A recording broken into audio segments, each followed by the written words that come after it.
Assalamualaikum warahmatullahi wabarakatuh. Salam sejahtera untuk kita semua.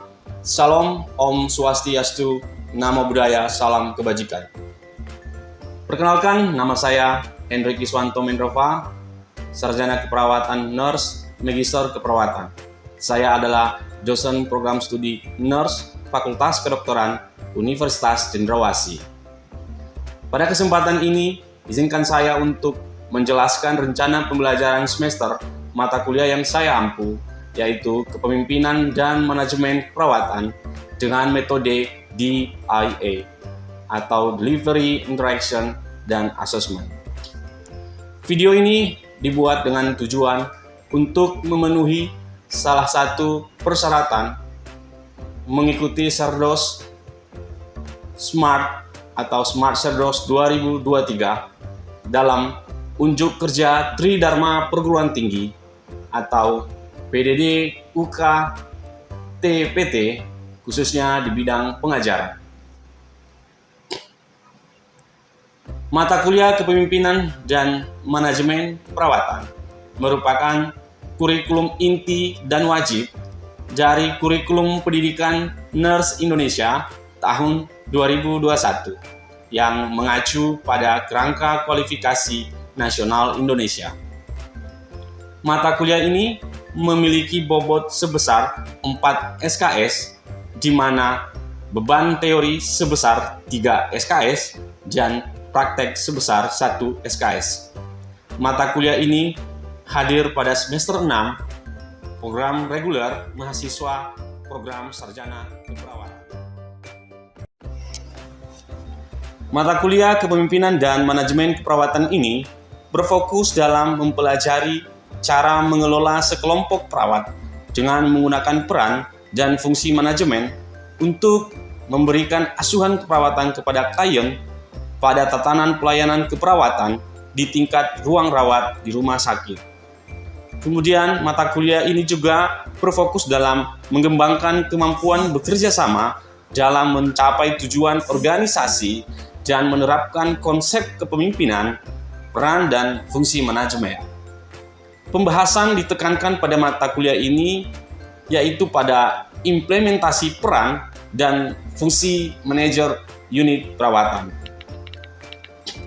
Mata kuliah Kepemimpinan dan Manajemen Keperawatan ini memiliki 5 butir capaian yang memiliki kegayutan dengan 9 capaian pembelajaran lulusan nurse sesuai dengan kurikulum AIPNI tahun 2021. Untuk capaian lulusan yang pertama, yaitu bertakwa kepada Tuhan Yang Maha Esa, berbudaya, menjunjung tinggi nilai kemanusiaan, profesional, etika, hukum, moral, dan budaya dalam keperawatan.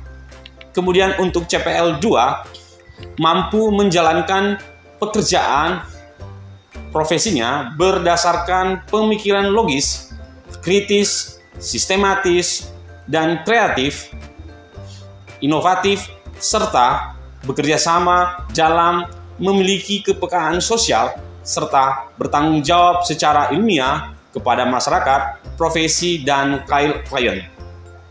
Untuk CPL kelima, yaitu mampu melaksanakan edukasi dengan keterampilan komunikasi dalam asuhan keperawatan dan informasi ilmiah. Kemudian untuk capaian pembelajaran lulusan yang keenam, mampu menganalisis pengorganisasian asuhan keperawatan dan berkolaborasi dengan tim kesehatan dengan menunjukkan sikap kepemimpinan untuk mencapai tujuan perawatan klien. Dan untuk CPL yang ke-9, mampu mengembangkan keahlian profesional melalui pembelajaran seumur hidup. Mata kuliah Kepemimpinan dan Manajemen Keperawatan ini juga memiliki 10 capaian pembelajaran mata kuliah atau CPMK. Untuk CPMK yang pertama, yaitu mahasiswa mampu membedakan berbagai teori, tipe kepemimpinan, peran, dan fungsi manajemen dalam pengelolaan asuhan perawatan. Kemudian yang kedua, mahasiswa mampu menyusun perencanaan manajemen keperawatan suatu unit di ruang rawat sesuai dengan tahapan penyusunan perencanaan dan standar akreditasi pelayanan. Untuk CPMK yang ketiga yaitu menetapkan kegiatan fungsi pengorganisasian yang sesuai dengan prinsip pengorganisasian. Yang keempat yaitu mahasiswa mampu merencanakan ketenagaan keperawatan yang sederhana sesuai dengan kebutuhan ruang rawat. CPMK yang kelima mensimulasikan kegiatan manajer ruang rawat pada fungsi pengarahan. Untuk CPMK yang keenam, mahasiswa mampu menyusun upaya pengendalian mutu, asuhan keperawatan, dan pelayanan keperawatan. Untuk CPMK yang ketujuh, mahasiswa mampu merencanakan penyelesaian konflik dalam pelaksanaan asuhan pelayanan keperawatan. Kemudian yang CPMK yang ke-8, mahasiswa mampu memainkan peran dalam proses konferensi dan timbang terima sesuai dengan konsep manajemen. Untuk CPMK yang ke-9, mahasiswa mampu menganalisis dan menetapkan kajian manajemen dan rencana strategi dalam keperawatan. Dan untuk CPMK yang terakhir atau yang ke-10, mahasiswa mampu menerapkan dan mengelola pelayanan pasien COVID-19, kemudian mengadvokasi efektivitas dan efisiensi pelayanan, serta mampu mengelola burnout perawat.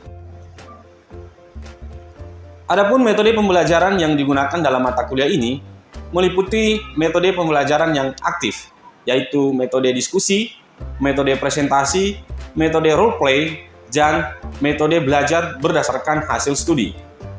Pengalaman pembelajaran yang diharapkan pada mata kuliah Kepemimpinan dan Manajemen Keperawatan ini yaitu saat sinkron, mahasiswa mampu berdiskusi, mengerjakan materi dan kasus. Kemudian saat asinkron, mahasiswa diharapkan mampu belajar berkelompok, mengerjakan kuis, tugas, dan refleksi materi. Untuk metode penilaian pada mata kuliah Kepemimpinan dan Manajemen Keperawatan ini ada sekitar 6 item penilaian. Yang pertama, tugas mandiri dengan bobot 10%. Kemudian tugas kelompok dengan bobot 15%. Kemudian skill based assessment atau penilaian keterampilan mahasiswa sebanyak atau sebesar 10%. Kemudian kuis 10% dan UTS sebanyak 25% dan UAS 30%. Demikian informasi yang bisa saya sampaikan mengenai mata kuliah Kepemimpinan dan Manajemen Keperawatan untuk mahasiswa program Sarjana Ilmu Keperawatan di Fakultas Kedokteran Universitas Cendrawasih. Berikutnya merupakan cuplikan dari proses pembelajaran yang telah saya lakukan secara tatap muka di kelas. Baik, halo semuanya, selamat pagi. Pagi, luar biasa, terima kasih. Baik, ketemu lagi kita di pertemuan yang ke-7 membahas tentang model praktek keperawatan profesional dan model asuhan keperawatan profesional. Tetapi sebelum kita lanjut ke materi, mari kita berdoa dulu. Baik, mari kita berdoa menurut agama dan kepercayaan kita masing-masing. Berdoa, kita mulai. Berdoa selesai. Oke. Hari ini kita akan membahas satu materi di pertemuan ke-7 yang ada kaitannya juga di pertemuan ke-6 berhubungan dengan proses atau pengaturan ketenagaan di rumah sakit. Sebelum kita masuk ke materi hari ini, kita kembali dulu ke materi sebelumnya. Gimana nih? Ini Bapak punya 2 pertanyaan, pertanyaan yang pertama dan pertanyaan yang kedua. Kira-kira adakah mahasiswa yang bisa menjawab pertanyaan saya? Yang pertama, dipersilakan. Ya, silakan. Bisa berdiri? Ya, perkenalkan nama siapa? Baik, selamat pagi Pak, selamat pagi teman-teman sekalian. Ya, di sini saya akan mencoba mereview materi yang telah diberikan oleh Bapak, khususnya untuk bagaimana metode perhitungan kebutuhan tenaga keperawatan.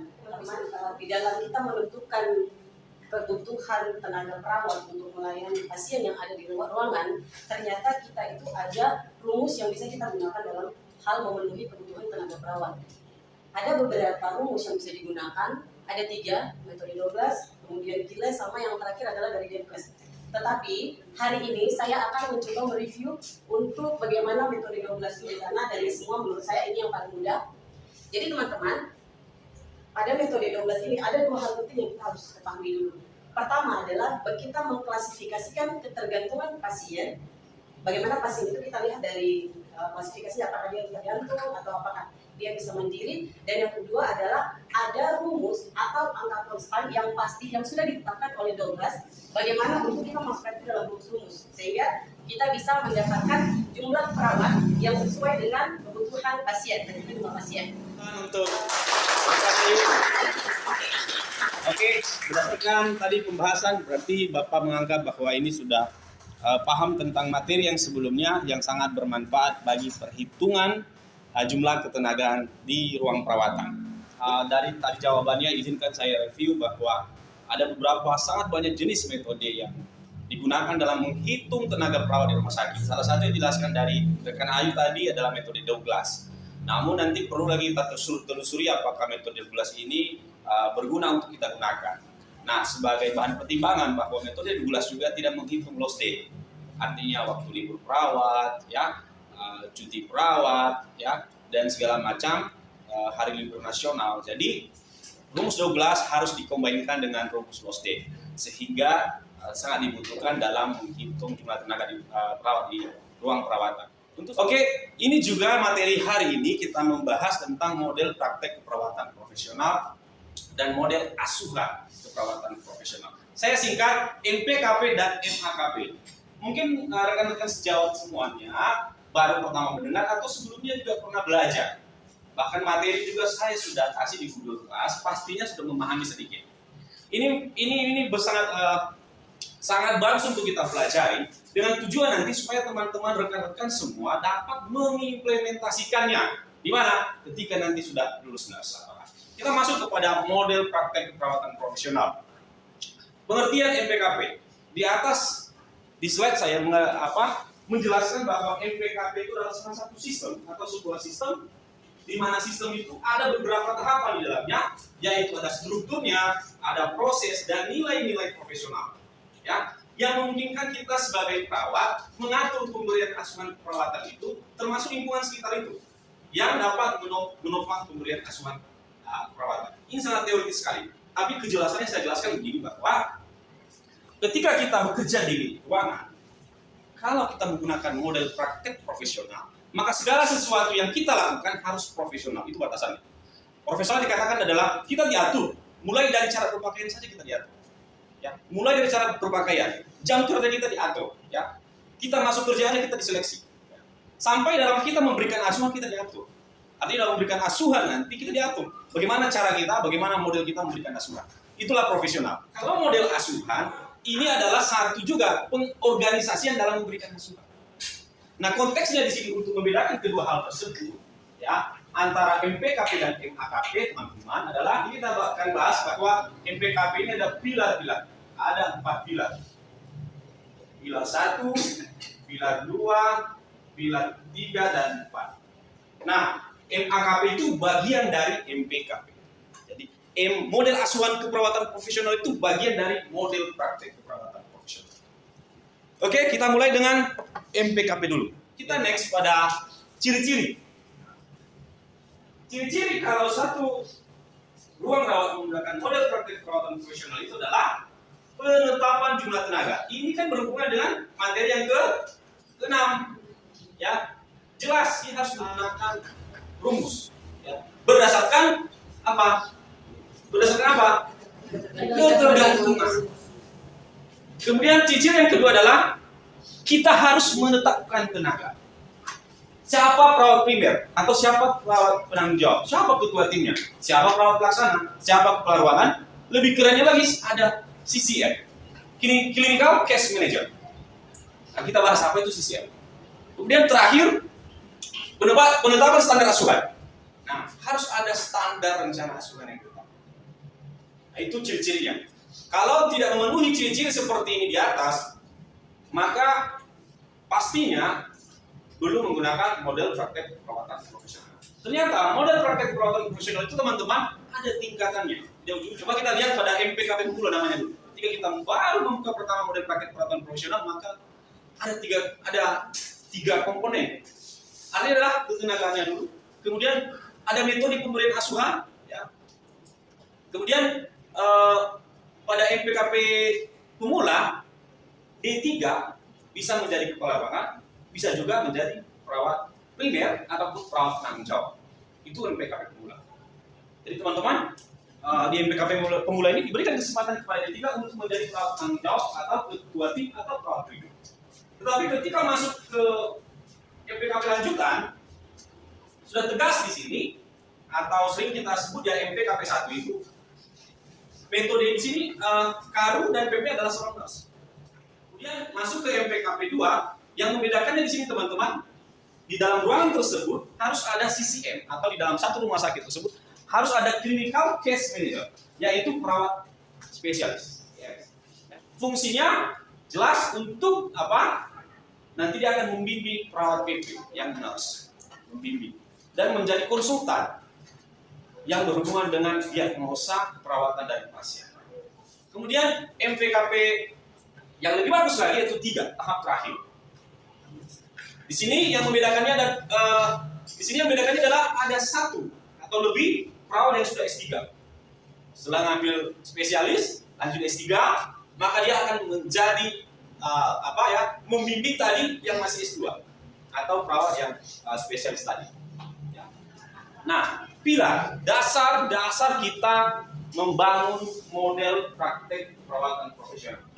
Dasar-dasarnya itu dimulai dari pilar 1, pilar 2, 3 dan.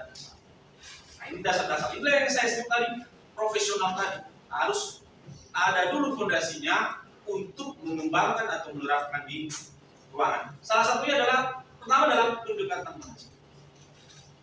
Nah, seperti pada pertemuan pertama kita belajar tentang fungsi-fungsi manajemen. Fungsi pertama itu adalah perencanaan. Ya. Jadi ada fungsi-fungsi, kita coba ya lihat di fungsi pertama itu fungsi manajemen, yaitu fungsi perencanaan, pengorganisasian, fungsi pengarahan dan fungsi pengendalian. Nah, pada fungsi perencanaan tentunya direncanakan dulu. Apa yang direncanakan adalah visi. Ya. Bapak sering membimbing praktek nurse di lapangan, saya melihat banyak ruangan tidak memiliki visi. Ya, yang ada visi rumah sakit ada, tapi visi ruangan tidak ada. Nah, ini kelemahan kita. Nah, jadi fungsi-fungsi ini harus diterapkan yang menjadi dasar fondasi melaksanakan MPKP. Kita lanjut. Kemudian sistem kedua dalam MPKP adalah penghargaan. Ya, kita kerja tapi dia sistem penghargaan. Ini. Dan pada sistem penghargaan itu harus ada manajemen sumber daya manusia juga. Mulai dari proses rekrutmen, ya, seleksi kerja, penilaian kinerja, kemudian pendidikan. Bagaimana perawat-perawat di sana harus ditingkatkan pendidikannya ke tahap yang lebih tinggi. Dari D3 ke nurse ke spesialis ke S3. Dan pilar ketiga yaitu hubungan profesional. Bagaimana hubungan kita dengan sejawat dan tenaga kesehatan lain? Bagaimana juga hubungan kita dengan pasien? Bentuk hubungan ini dapat terlihat di mana dokumentasi asuhan keperawatan. Mungkin kita bisa lihat rencana apa itu catatan terintegrasi. Dan jelas kalau catatan terintegrasi itu isi semua dari tenaga kesehatan lain. Itu terlihat bahwa hubungan profesional ada dan nyata dan terlaksana. Dan pilar terakhir adalah manajemen asuhan keperawatan. Apakah kita menggunakan model primary nursing, tim, kasus, atau model lain? Harus jelas di manajemen asuhan keperawatan. Makanya saya sebutkan tadi bahwa MPKP itu adalah bagian MAKP itu adalah bagian dari MPKP. Ya, silakan. Saya ingin bertanya Pak, jadi saya masih di D3 dulu Pak, belajar tentang manajemen, model-model begini sudah mulai disosialisasikan. Tapi kendalanya kenapa, kira-kira apa faktornya sampai masih susah diterapkan di ruangan, khususnya di rumah sakit. Baik, pertanyaan yang sangat bagus. Kenapa ini sudah lama kita dengar, kita belajar, tapi ketika pas prakteknya itu susah diterapkan. Berdasarkan observasi saya, itu susah diterapkan karena ada dua hal. Satu adalah ketenagaan sumber daya. Artinya masih banyak perawat D3, artinya minimnya perawat nurse yang sudah nurse yang memiliki pengalaman yang sudah bagus dan kompeten yang tidak kompeten. Kedua adalah minimnya pengetahuan. Pengetahuan siapa? Manajerial, kepala ruangan, dan perawat itu sendiri tentang manfaat model ini. Ngapain susah-susah untuk menerapkan model ini kalau tidak tahu apa manfaatnya? Nah, kedua ini adalah penghalang terimplementasinya model-model praktek perawatan profesional di rumah sakit.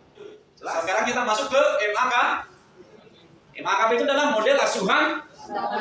Nah, bagaimana cara kita mengorganisasikan kerjaan kita di lapangan? Sederhananya itu adalah model penugasan. Bagaimana sistem penugasan kita di lapangan?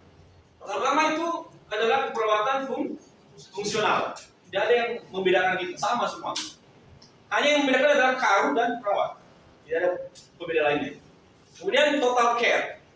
Di sini jelaskan adalah satu perawat yang dialokasikan pada sekelompok pasien untuk perubahan tertentu dan pasien dialokasikan secara shift by shift.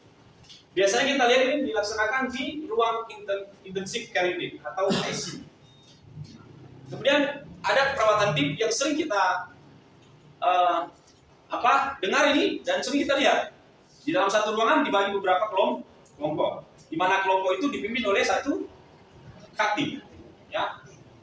Dan katim itu memiliki anggota. Kemudian ada yang metode primer modifikasi ataupun modular, 2 atau 3 orang perawat bertanggung jawab pada sekelompok Pak. Dan ada yang terakhir yaitu primary nursing. Nah, primary nursing ini yang kita bahas. Nanti yang ini akan dibahas dalam tugas kelompok 1 sampai dengan 3. Dan pada kesempatan materi hari ini saya akan membahas tentang primary nursing. Teman-teman, kalau kita melihat pengertian dari primary nursing itu adalah satu perawat di ruangan yang sudah nurse dan memiliki pengalaman dan kompeten, ya, bertanggung jawab terhadap 5 sampai 6 pasien. Di sini kita lihat bahwa model primary nursing ini sangat bagus untuk kita terapkan di rumah sakit. Kenapa? Akan menciptakan kemandirian dari seorang perawat. Ya, artinya ketika pasien masuk dia sudah perawat primer itu sudah menjalin komunikasi yang baik dengan pasien. Ya, membedakan dengan model-model yang lain. Dia bertanggung jawab mulai pasien masuk sampai dengan pulang selama 24 jam. Pertanyaannya bagaimana Pak pasien perawat bisa bekerja selama 24 jam? Pertanyaannya adalah ketika dia selesai shift, misalnya 8 jam, akan digantikan oleh perawat asosiat. Next, tujuannya adalah, jelas tujuan daripada model primary nursing itu adalah yang pertama, memberikan perawatan yang dan konsisten. Komprehensif itu menyeluruh, karena perawat primernya itu orang yang kompeten. Kemudian konsisten, karena hanya satu perawat yang bertanggung jawab. Kedua, membangun hubungan dan koneksi yang baik antara perawat dan pasien. Itulah yang sangat diunggulkan di MAKP primary nursing. Itu yang sangat diunggulkan adalah mampu membangun hubungan atau koneksi yang baik antara perawat dan pasien. Itulah keunggulannya. Bayangkan saja ada satu perawat profesional berkenalan dengan pasien yang baru datang, dia menunjukkan dirinya siapa, ya. Setiap hari dia komunikasi, ya.